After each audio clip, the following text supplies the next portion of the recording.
هو انت مش واخد بالك ان الصناعة المصرية للفن ما بقتش زي زمان؟ طب انت واخد بالك ان السعودية بقت بتمول الصناعة دي بكميات كبيرة، او خلينا نقول بتستغلها؟ طب ليه اصلا؟ والناس فرحانة ومبسوطة وتقولك اخيرا لقينا اللي يثق في الفن المصري ويموله بشكل ضخم، وانت زي اللهبل مش فاهم حاجة. خليني بقى افهمك شوية حاجات كده عشان تبقى فاهم الموضوع ماشي ازاي.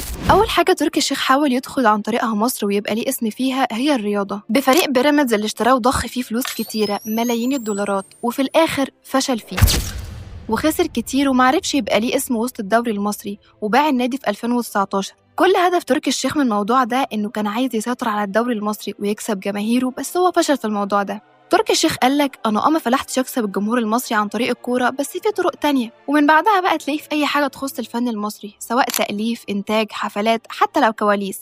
ده حتى كتب أغاني لعمرو دياب، وهنعمل نفسنا مصدقين إن هو اللي كتبها، مش شارك كتابة بفلوسه زي ما عمل كتير قبل كده. تركي الشيخ قال مجال الفن المصري حلو وسهل، وأسهل طريقة أكسب بيها الجمهور المصري. دخل في 2021 في الطريق ده لما بدأ ينتج برامج رامز جلال، برنامج رامز عقله طار، واللي هو يعتبر أكتر البرامج اللي بتحقق نسب مشاهدة في مصر. وفضل ينتج برنامج رامز كل سنة لحد السنة دي، وبكده يكون كسب جزء كبير من الجمهور المصري عن طريق رامز.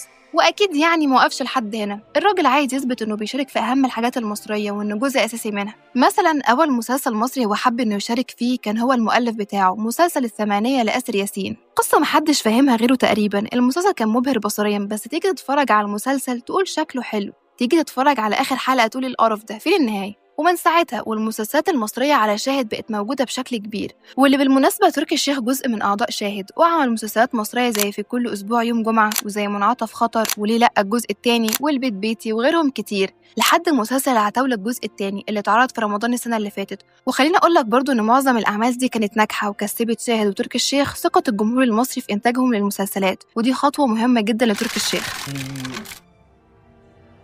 ممكن ابقى صريح اكتر؟ الناس بتقول ان انتوا بتشتروا لعيبه كوره، انتوا بتشتروا فنانين في كل الجنسيات، انتوا بتشتروا اعلاميين، انتوا بتشتروا كل حاجه. بالنسبه للفنانين، من الفنانين اللي قاعدين نشتريهم؟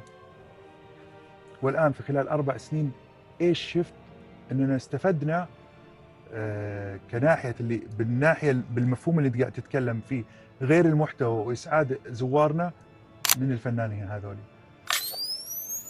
طيب إيه الخطوة اللي بعد كده نكسب بيها الجمهور المصري بسرعة أكبر؟ نشوف أنجح فيلم جماهيريا والناس طالبة يتعمل منه جزء كمان، وطبعا ساعتها كان فيلم ولاد رزق 3 هو الفيلم المطلوب جماهيريا، فيلا بينا ننتجه. والفيلم اتكلف حوالي 600 مليون جنيه، ورغم إنه نجح وقتها وحقق رقم قياسي بإنه بقى أعلى فيلم إيرادات في السينما المصرية، ومن ساعتها تركي الشيخ بقى زي ما يكون ليه مكانة كده في السينما المصرية. ومن هنا بقى بدأ يجهز لكمية أفلام مصرية من إنتاجه، وبقى يصرف مبالغ ضخمة على الإنتاج.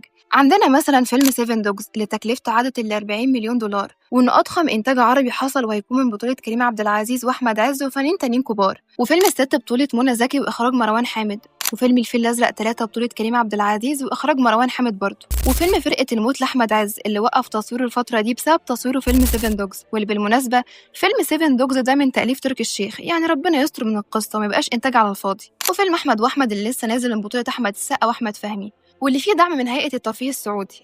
في افلام سعوديه كامله مدعومه، جزء منها حيدخل في صندوق بيج تايم وجزء دعم كامل،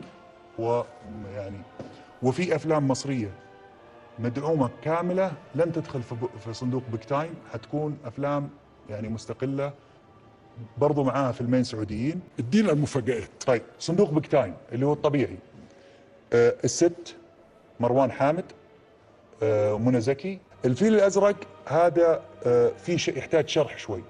اول شيء انا الفيل الازرق اعتقد انه يعني هو راي شخصي بالنسبه لي، ولكن راي يعم الكثير في العالم العربي، انه فعلا براند عربي يستحق الدعم، ومن افضل الافلام العربيه اللي اشكر نجم كريم، واشكر مروان، واشكر هشام، واشكر الكاتب مراد، انه قدموه للساحه العربيه ودخلوا تحدي انه يدخل فيلم غموض ورعب. حندعمه بشكل كبير جدا، وفي تفاهمات الان على الجزء الرابع انه يدعم بشكل كامل.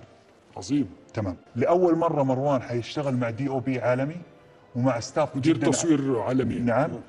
حيكون عنده معسكر في السعوديه وبريطانيا وامريكا بنفسه يتابع كل شيء جوا الاستديوهات، يونتس شركات عالميه في الجرافيكس وفي الصوت وفي الكالرينج.